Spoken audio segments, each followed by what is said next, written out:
हरे कृष्णा। तो आज हम चर्चा करने वाले हैं भला प्याज लहसुन क्यों नहीं खाना चाहिए जी। तो सब्जियां हैं, ज़मीन में उगने वाली चीज़ है भाई, भला इन्होंने आपका क्या बिगाड़ा है?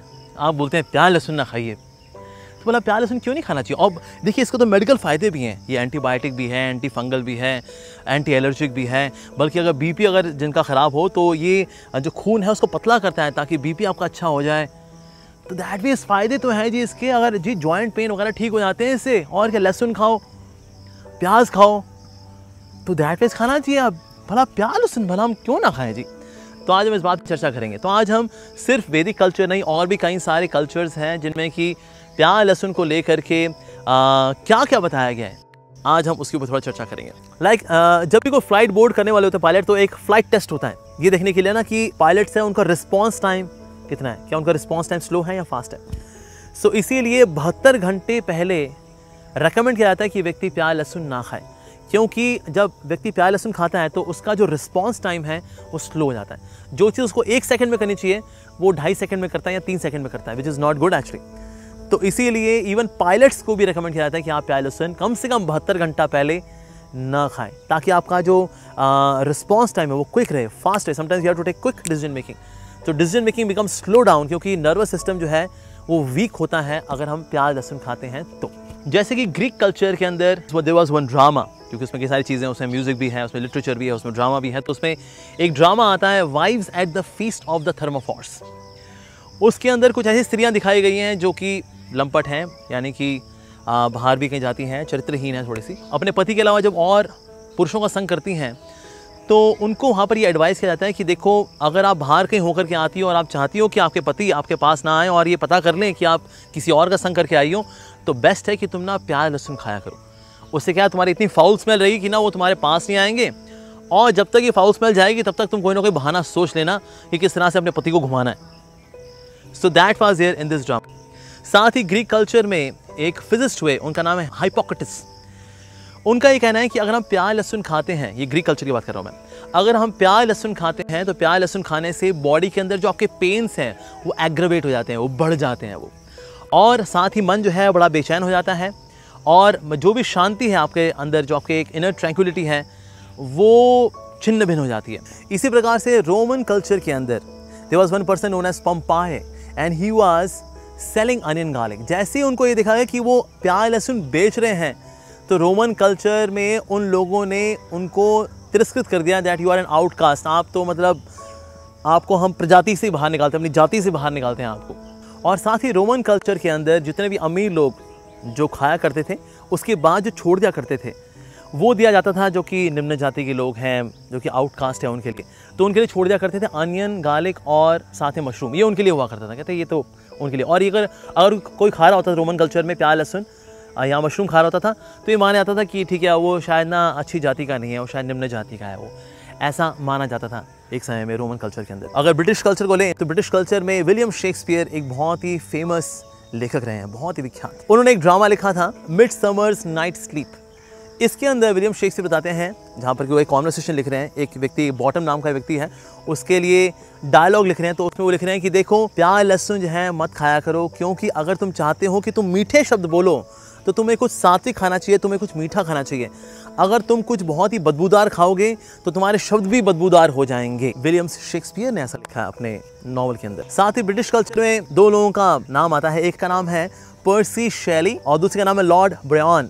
दोनों की दोस्ती थी, पर जैसे ही पर्सी शेली ने देखा कि लॉर्ड ब्रायन जो है वो प्याज और लहसुन खा रहे हैं, उन्होंने कहा बस क्योंकि तुमने अब ये खा लिया तो अब तुमसे भला दोस्ती करने का क्या फ़ायदा। दोस्ती गई, प्याज लहसुन की वजह से दोस्ती गई। और इजिप्ट कल्चर में अगर कोई व्यक्ति प्याज लहसुन खाता हुआ पाया जाता था तो उसको फिर निम्न जाति का, निम्न कल्चर का आउटकास्ट मान लिया जाता था। लेकिन अगर कोई भगवान की पूजा करने वाला है, नो। साथ ही टर्की के कल्चर में ऐसा माना जाता है कि जब शैतान को स्वर्ग से बाहर निकाला गया, तो जब उसने अपना लेफ्ट कदम बाहर रखा तो वहाँ से निकला गार्लिक, और जहाँ उसने राइट कदम रखा तो वहाँ से निकला प्याज। तो जो शैतान है, सैटन, ओके, सैटन को जब स्वर्ग से निकाला गया तो इसीलिए अब ये शैतान के चरणों से इसकी उत्पत्ति हुई है एज पर टर्किश कल्चर। और ये वेल रिसर्च डेटा है, इसको आप ढूंढ सकते हैं आप, so it is well research data. तो even in other cultures as well we see कि अनियन गार्लिक को कोई सम्माननीय स्थान प्राप्त नहीं है। साथ ही जो बुद्धिस्ट कल्चर है, बुद्धिस्ट कल्चर में ये माना जाता है कि अगर कोई व्यक्ति सेलिब्रेट रहना चाहता है, यानी कि अपनी मेंटल और फिजिकल प्योरिटी रखना चाहता है, नहीं चाहता कि कोई प्रकार की काम वासनाएं उसको सताएं, उसको दुखी करें, उसको प्रोवोक करें, तो उसके लिए बहुत ज़रूरी है कि वो अनियन गार्लिक ना खाए। और जो ट्रेडिशनल जो बुद्धिस्ट कल्चर के जो रेस्टोरेंट्स हैं वहाँ पर अनियन गार्लिक सर्व नहीं किया जाता। अभी जो लेटेस्ट हम देखते हैं कुछ ऐसी जगहें हैं जहाँ पर प्याज लहसुन भी जगह चलता है, लेकिन इवन कुछ जगह मीट भी दिखा है मैंने चलते हुए, लेकिन एक्चुअली जो ट्रेडिशनल बुद्धिस्ट कल्चर रहा है वहाँ पर onion garlic was not there, क्योंकि उनको पता है it is very provoking in nature. तो जो बुद्धिस्ट कल्चर की जो ओल्ड मोनेस्ट्रीज़ हैं वहाँ पर अनियन गार्लिक नहीं है। और साथ ही ऐसे कुछ बुद्धिस्ट ट्रेडिशनल रेस्टोरेंट्स भी हैं जहाँ पर प्याज लहसुन सर्व नहीं किया जाता। साथ ही मार्च 1996 में वॉशिंगटन डीसी में डॉक्टर बॉब डेक ने एक पेपर रिलीज़ किया जिसमें कि बताया गया कि जो अनियन गार्लिक खाने वाले लोग हैं, ऐसे लोगों के बॉडी के अंदर न्यूरोसाइकोटिक इम्बैलेंस होने के चांसेस बहुत ज़्यादा रहते हैं। और न्यूरोसाइकोटिक इम्बैलेंस होने की वजह से क्या है, उनकी जो थिंकिंग है इट बिकम्स एबनॉर्मल, उनका जो रिस्पॉन्स टाइम है इट बिकम्स स्लोअर। अगर कोई व्यक्ति रेगुलरली इसकी स्मेल को सूंघता है then it can be as harmful as smelling DDT, जो कि एक तरह का पेस्टिसाइड है, which is very very harmful. साथ ही मिस्टर बॉब डेक ने ये भी बताया कि अटेंशन डेफिसिट डिसऑर्डर, यानी कि आजकल हम देखते हैं लोगों का मन बहुत जल्दी भटक जाता है, लोग एक जगह पर शांति से बैठ करके फोकस नहीं कर पाते। और साथ ही रिसर्च में ये पाया गया कि ऐसे लोग जो कि प्याज लहसुन नहीं खाते तो उनका जो अटेंशन स्पैन है वो बढ़ जाता है। डॉक्टर बॉब डेक ने ये भी खोजा कि अगर प्याज को सिर्फ खुला छोड़ दिया जाए किसी जगह पर, सो उस जगह पर जितने भी कीटाणु हैं, विषाणु हैं, वो सारे के सारे उस पर आकर के चिपक जाते हैं। यानी कि हमारी बॉडी में भी अगर हम प्याज लहसुन अगर खा रहे हैं तो हमारी बॉडी के अंदर जितने भी कीटाणु हैं बाहर से वो लेकर के अंदर पहुंच जाएगा। जैसे बाहर पड़ा हुआ है, आपने काट के रखा, उसमें कीटाणु विषाणु अब सारे चिपक गए, और उसके बाद आपने सलाद के तौर पे प्याज लहसुन खा लिया। So that means we are taking so many bacterias and viruses in our body because we are taking onion and garlic. So sad. इसी प्रकार से बॉब डेक ने एक चीज़ देखी कि ना, एक व्यक्ति को जब उसका EEG किया गया, सो इट वॉज फाउंड कि ना उसके ब्रेन का सर्टेन हिस्सा है वो क्लिनिकली डेड है एक्चुअली। तो उनसे पूछा कि आप अभी कहीं से होके आ रहे हैं? कहते हैं हाँ बिल्कुल, मैं अभी फला रेस्टोरेंट गया था। तो आपने क्या खाया था वहाँ पर? तो उसने बताया मैंने वहाँ प्याज लहसुन खाया था। And then Bob Deck again he did the research कि जो लोग रेगुलरली प्याज लहसुन खाते हैं, gradually a certain part of their brain becomes clinically dead. ऐसा। इसी प्रकार से डॉक्टर रॉबिन्सन जो कि सेक्सोलॉजिस्ट हैं, उनका ये मानना है कि प्याज लहसुन के अंदर ऐसे द्रव्य होते हैं विच इंक्रीज लस्टी डिज़ायर। सो इसीलिए अगर कोई व्यक्ति इम्पोर्टेंसी को फेस कर रहा हो या किसी प्रकार की अगर उसको यौन बीमारी हो तो उसको प्याज लहसुन खाने को बोला जाता है।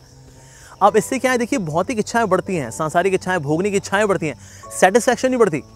कोई भी तो सोचा अच्छा ये तो बहुत अच्छी बात है, मैं प्याज लहसुन खाऊंगा, अपनी कामुक भावनाएं बढ़ा लूंगा तो मेरी फिर एंजॉय मोर। नहीं सर, इसमें सेटिस्फैक्शन नहीं बढ़ती, आपकी इच्छाएं बढ़ती हैं। जब इच्छाएं बढ़ जाती है लेकिन सेटिस्फैक्शन वो पुराने वाली ही है, so that leads to even more frustration, that leads to restlessness of the mind, that leads to depression actually. So इसीलिए हम देखते हैं कुछ जैसे अरेबियन कल्चर्स हैं, वहाँ पर हर चीज़ में प्याज लहसुन डाला जाता है because it increases that desire, because in their culture to have many more children is part of their culture. अच्छा, सेंचुअली स्पीकिंग, मतलब जीव की बात करें अगर जी कोई बोले जी ये तो साइंस वाइंस की आपने बातें बता दीजिए, हम तो आर्ट्स और कॉमर्स वाले हैं, चाहे आर्ट्स वाले हों, कॉमर्स वाले हों या साइंस वाले हों, लेकिन अगर सब्ज़ी के अंदर होता है अनियन और गार्लिक, इसकी गंध इतनी तेज़ होती है कि सारी सब्ज़ी के ऊपर ये अपना फ्लेवर डाल देता है। तो यानी कि भगवान ने जो पालक के अंदर पालक वाला स्वाद डाला है, मटर के अंदर मटर वाला स्वाद डाला है, आलू के अंदर आलू वाला स्वाद डाला है, आपको स्वाद नहीं मिलने वाला, क्योंकि आप सारे स्वाद के ऊपर अब एक गुंडा आ गया, 2 गुंडे हैं, चंगू मंगू, उनका नाम है प्याज और लहसुन। तो उसके बाद जी अब तो आपकी सब्जी में आपको एक ही टेस्ट आने वाला जी। लेकिन आप चाहते हो आपको वैरायटी वाला स्वाद मिले, यानी कि पालक में पालक वाला स्वाद मिले, आलू में आलू वाला स्वाद मिले, मटर में मटर वाला स्वाद मिले, तो उसमें अनियन गार्लिक मत डालिए। फ्लेवर के लिए आप उसमें हींग डाल सकते हैं, हींग जो है डाइजेशन के लिए भी अच्छी होती है, उसमें हल्का सा फ्लेवर भी आ जाता है सब्जी के अंदर, पर यस जो उसका ओरिजिनल जो टेस्ट है सब्जी का वो बना रहता है। सो सेंचुरी स्पीकिंग एज वेल, हमको प्याज लहसुन नहीं खाना चाहिए। साथ ही कम रामायण के अंदर एक लीला आती है समुद्र मंथन की लीला। अब समुद्र मंथन की जो लीला हुई तो आप सब जानते हैं कि समुद्र मंथन हुआ तो उसमें से कई चीज़ें निकली, तो उसमें से अमृत भी निकला। अमृत निकला तो भगवान विष्णु जो कि मोहिनी मूर्ति के रूप में वहाँ पर उपस्थित थे, उन्होंने देवी देवताओं को अमृत पिलाना शुरू किया। अब जब वो अमृत पिला रहे थे तो राहु ने देखा अरे ये तो मोहिनी मूर्ति तो विष्णु ही है, तो वो चुपके से जा करके रूप बदल करके उसके जाके बैठ गया। तो सूर्य और चंद्र ने देख लिया, कहते अरे ये तो राक्षस है, ये तो राहु केतु। अरे तो बता दिया भगवान को, भगवान आप जिसको पिला रहे हैं ना अमृत, वो असल में वो राक्षस है जो यहाँ के मिला हुआ है, पर अभी उसका अमृत अभी अंदर यहाँ तक गया ही था। तो भगवान ने तुरंत सुदर्शन चक्र निकाला और उसका गला काट दिया। जब उसका गला कटा तो जहाँ पर हड्डी गिरी वहाँ से लहसुन उगा, और जहाँ मांसपेशियाँ गिरी वहाँ से प्याज उगा। तो इस प्रकार से प्याज और लहसुन की उत्पत्ति जो है वो एक राक्षस से हुई है।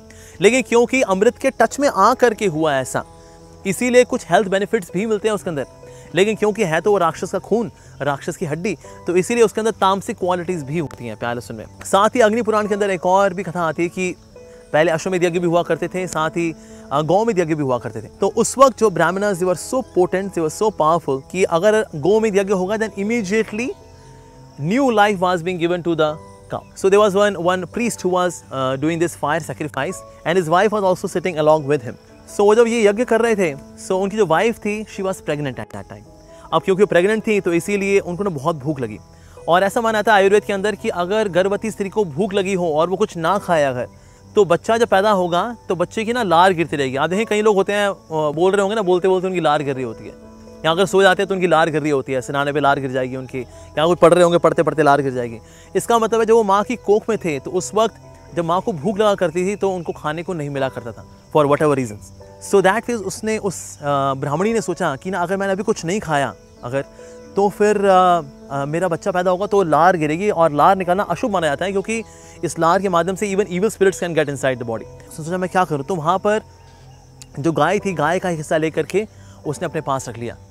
अब जब उन्होंने स्वाहा किया तो तुरंत जो आत्मा थी जो गाय की, उसको एक तुरंत नया शरीर मिल गया। And new cow was there, that was the potential of Satyuga Brahmanas. लेकिन वो गाय तो थी, लेकिन गाय का एक हिस्सा वहां पर नहीं था उसकी बॉडी में। तो ब्राह्मण ने देखा, अरे ये एक हिस्सा नहीं है, ये क्या चक्कर है। तो उन्होंने ब्राह्मणी से पूछा कि तुमने कुछ किया के बीच में। तो उन्होंने बताया कि मैंने ऐसा किया था, मेरे से गलती हो गई एक्चुअली। तो उन्होंने काउ का वो जो फ्लैश लिया उसको फेंक दिया। तो जब फेंका तो जहाँ पर जो गौ माता है उसके जहाँ हड्डी गिरी वहाँ से लहसुन उगा, और जहाँ फ्लैश गिरा वहाँ से प्याज उगा। तो इसलिए अगर हम प्याज लहसुन खा रहे हैं तो बेसिकली हम गौ माता की हड्डी और मांस खा रहे हैं, उसकी ट्रांसफॉर्मेशन खा रहे हैं इन अ वे। सो दिस एज पर अग्नि पुराण। तो इसीलिए शास्त्रों के अंदर ऐसे वक्तव्य आते हैं, कई सारे ऐसे कोटेशंस हैं कि अगर कोई व्यक्ति प्याज लहसुन खाता है तो उसकी पवित्रता कम होती है, उसमें कामुकता बढ़ती है, जो उसका शुद्ध विशुद्ध स्थान है अगर समाज के अंदर, उसमें उसका पतन हो जाएगा। And that ways we see that onion garlic should not be consumed even though इससे कुछ मेडिकल बेनिफिट्स हैं इवन देन। जैसे अगर मान लीजिए कोई आलू का पराठा आपको दे, लेकिन आलू के पराठे के अंदर थोड़ा सा पोटेशियम साइनाइड भी दे दे अगर, एक बूंद, बाकी 99% आलू का पराठा घी वाला एकदम, तो क्या हम उसे खाएंगे? नहीं। भले ही वो आलू का पराठा है, टेस्टी है, घी भी है उसके अंदर, बट लेकिन साथ में पोटेशियम साइनाइड भी है, तो इसीलिए हम पूरी टोटलिटी में उसको एनालाइज करेंगे तो हम उसको नहीं खाएंगे। उस तरह से अगर मान भी लें कि अगर अनियन गार्लिक के अंदर कुछ मेडिकल बेनिफिट्स हैं, लेकिन अगर आपका अटेंशन स्पैन कम हो गया, अगर आपका उम्र कम हो गई, आपकी बुद्धि तामसिक हो गई, आपके विचार तामसिक हो गए, तो देखा जाए तो overall it is not a profitable business to have onion garlic. इसी प्रकार से चाहे हम साइंटिफिक रीज़न देखें या फिर स्क्रिप्चुअल रीज़न देखें या फिर जीवा के रीज़न यानी सेंशुअल रीजंस देखें, इन सारे रीजंस को अगर एसिमिलेट करें, ये बात क्लियरली साबित होती है जी हमें अनियन गार्लिक नहीं खाना चाहिए। सो अनियन गार्लिक ना खाना ये सिर्फ इंडियन कल्चर का है नहीं, बल्कि बाकी कल्चर में, चाहे टर्किश कल्चर हो, इजिप्शियन कल्चर हो या फिर रोमन कल्चर हो, इन सारे कल्चर्स के अंदर अनियन गार्लिक खाना हैज़ बीन प्रोहिबिटेड। इसलिए मेरा आप सबसे निवेदन है, शीघ्र अतिशीघ्र प्याज लहसुन छोड़ने का प्रयास करें। बल्कि देखिए महंगा भी आता है, आपके पैसे बचेंगे, बल्कि उस पैसे का थोड़ा दान करिए, किसी का भला होगा, या इस्कॉन टेम्पल में दीजिए, हम गरीबों को खिलाएंगे आपके बिहाफ पर। That can be the proper use of that money instead of spending it on onion and garlic. तो इसीलिए प्याज लहसुन हमें नहीं खाना चाहिए, सात्विक खाना चाहिए, वही भगवान को भोग लगा करके, भगवान को भोग लगा हुआ सुपर सात्विक ट्रांसेंडेंटल फूड खाएं। एंड दैट वे जैसा अन्न वैसा मन और वैसा ही जीने का ढंग। हरे कृष्णा।